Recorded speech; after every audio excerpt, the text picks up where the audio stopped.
your eyes? Ah, better. But that's not actually what I mean. I'm talking about what you pay attention to as you go through your day. Do you see that candy wrapper on the sidewalk? The dishwasher that needs to be unloaded? What about the toy lying in the middle of the floor that someone is definitely gonna trip over? Do your eyes pay attention to the kid playing alone on the playground? Or your older neighbor trying to wheel her trash bin up the driveway? All around you, there are things that need to be done, just waiting for someone to step up. And that someone can be you. When you see that piece of trash, toss it in the can. Take that silverware and slide it in the drawer. Pick up that toy and put it away. Invite that kid to join your kickball team and offer to help your neighbor get her rolling bin back to the house. When you see a need and you make a move to take care of it, that's initiative. It's a great way to show love to the people around you. When you see what needs to be done and do it, others can see God at work in you. That's why initiative is an amazing way to worship God with your life. Because worship is about more than just singing loud, it's all about living loud.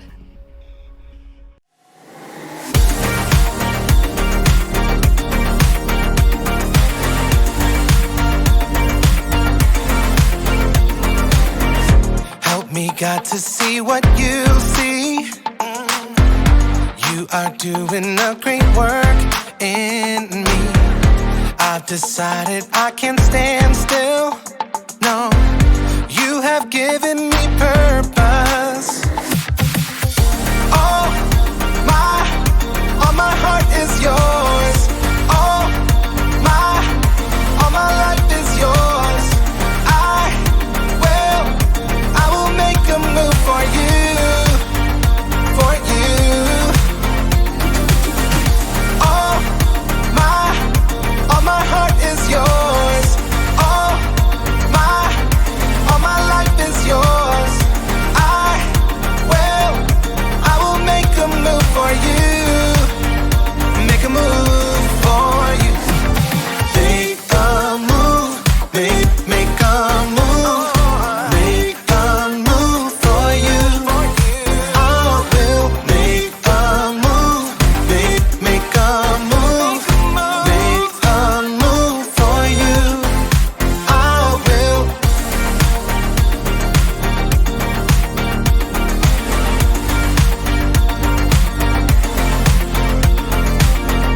I'll take up the call to serve you.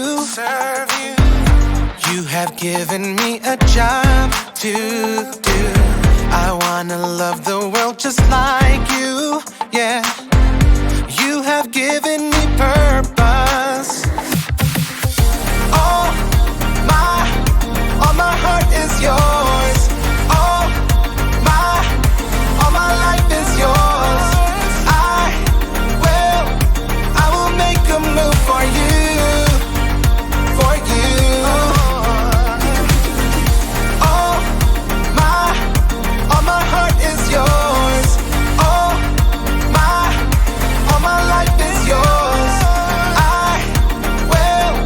I will make a move for you. Make a move for you. Make a move, make a move. Make a move for you. I will make a move, make a move. Make a move for you. I will.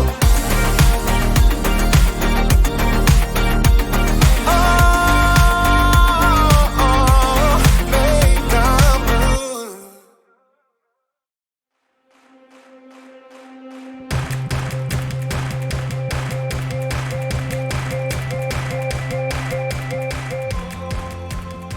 Hello, people of Earth! It's me! Jacob!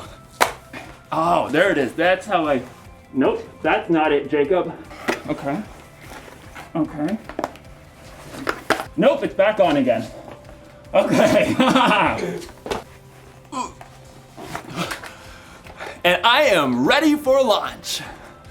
I mean, Not really. I don't actually have a rocket or anything. But I am ready for initiative. Initiative is seeing what needs to be done and doing it. Astronauts are really great at showing initiative. When they see what needs to be done, they don't just ignore it. They do something about it. They even have this thing they do before every launch. It's called a status check, and it works like this. Rocket fuel, check. Oh. Rocket fuel is a go. Red switchy thing, check. Red switchy thing, red switchy thing is a go. Power thrusters, check. Power thrusters. Power thrusters are a gross. I can't check the power thrusters because somebody left a dirty sock here. Well, can you move the dirty sock? I mean, I could, yes, but it's not mine. I didn't leave it here.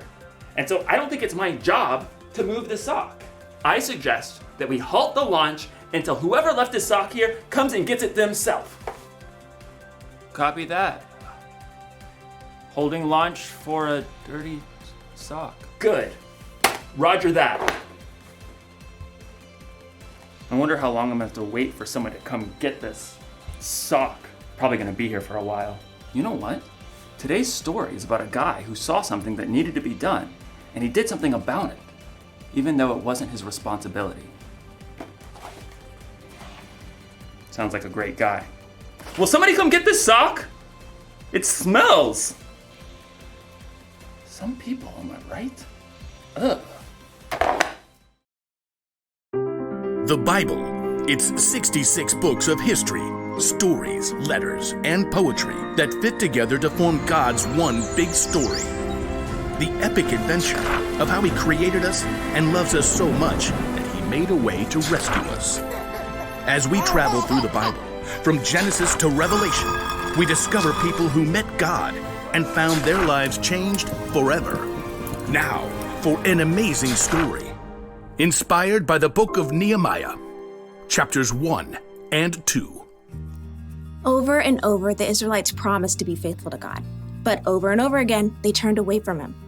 At last, God allowed enemy armies to take His people captive and carry them off to Babylon, nearly 1,000 miles away. After 70 years, God allowed some of His people to return to Jerusalem and rebuild the temple.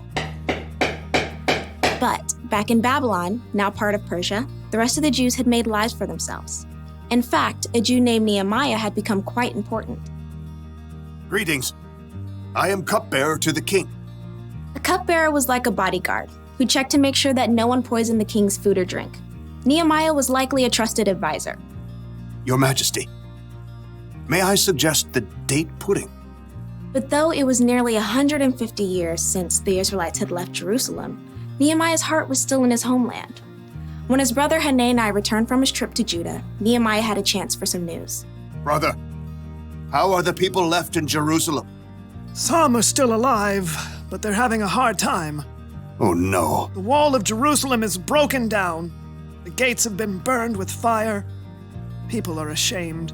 That's terrible. A city without walls could never prosper. The people would always live in fear of being attacked.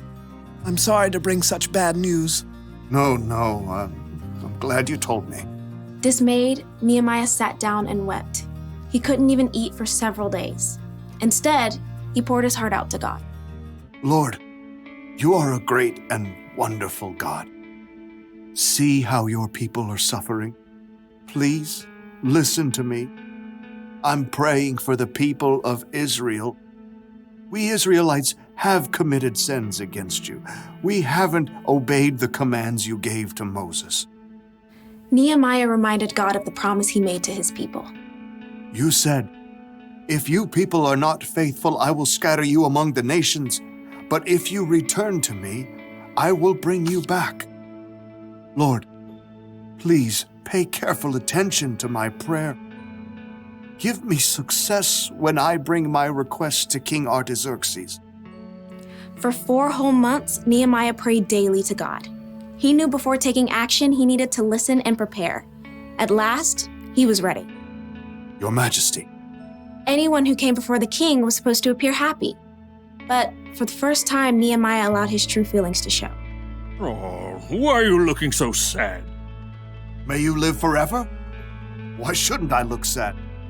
The city of my people has been destroyed, and fire has burned up its gates. The king could have been annoyed and ordered Nehemiah to be punished, but God moved his heart. Well, what do you want? Nehemiah prayed silently for the right words. Send me to Judah. Let me go to the city of Jerusalem. I want to rebuild it. The king frowned and glanced over at the queen. At last he said, How long will your journey take? When will you get back? Precisely as many moons as are required. Fair enough. Dismissed. Nehemiah turned to leave, but he knew there was more he needed for the job. If it pleases you, may I take some letters with me? I want to give them to the governors west of the Euphrates River. Then they'll help me to travel safely. Done. Oh, and a letter to the caretaker of the royal park? So he'll give me logs for the wall and gates and a house? What next? A whole escort of army officers and horsemen? That would be fantastic. Fine.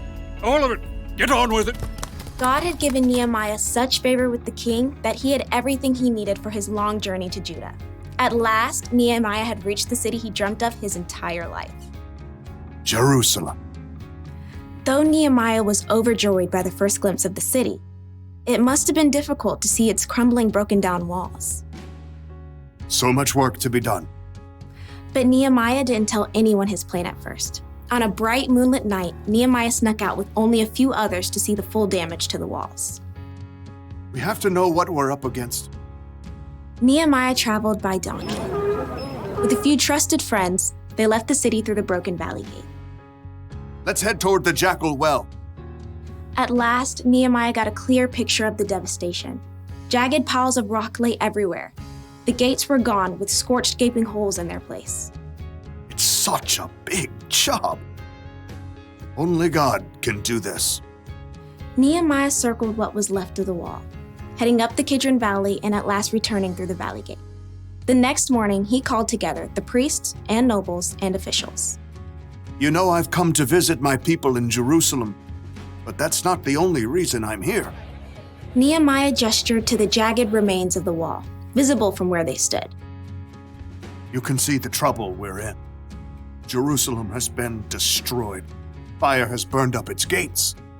Tell us something new. Come on. Let's rebuild the wall of Jerusalem. Then people won't be ashamed anymore. Well, I mean, that's something to consider if you think about this. Our grandparents tried that years ago. But God has been helping me. He gave me favor with the king. He'll help us complete the work. So who's in? Well, me. I'm in. Me too. Let's start rebuilding! God moved the hearts of the people to help Nehemiah, and together they began the gigantic job of repairing the walls and gates of Jerusalem.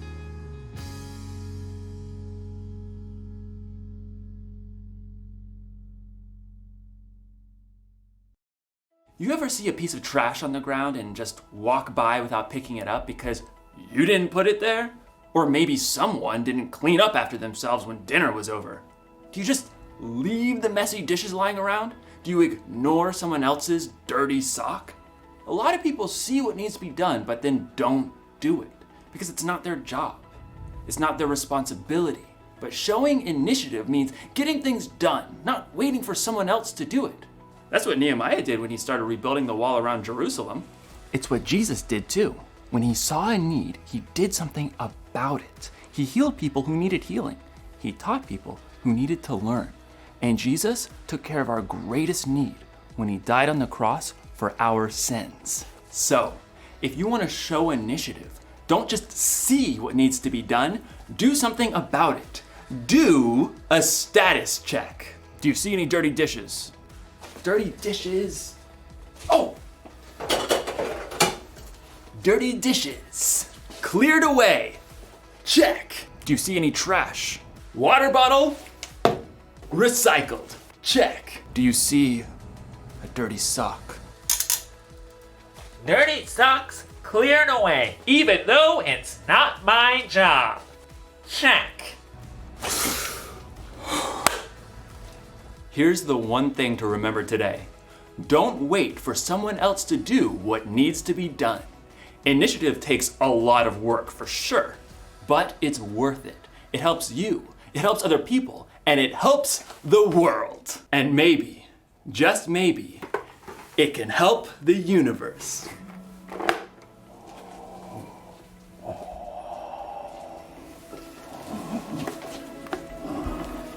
I'll see you next time.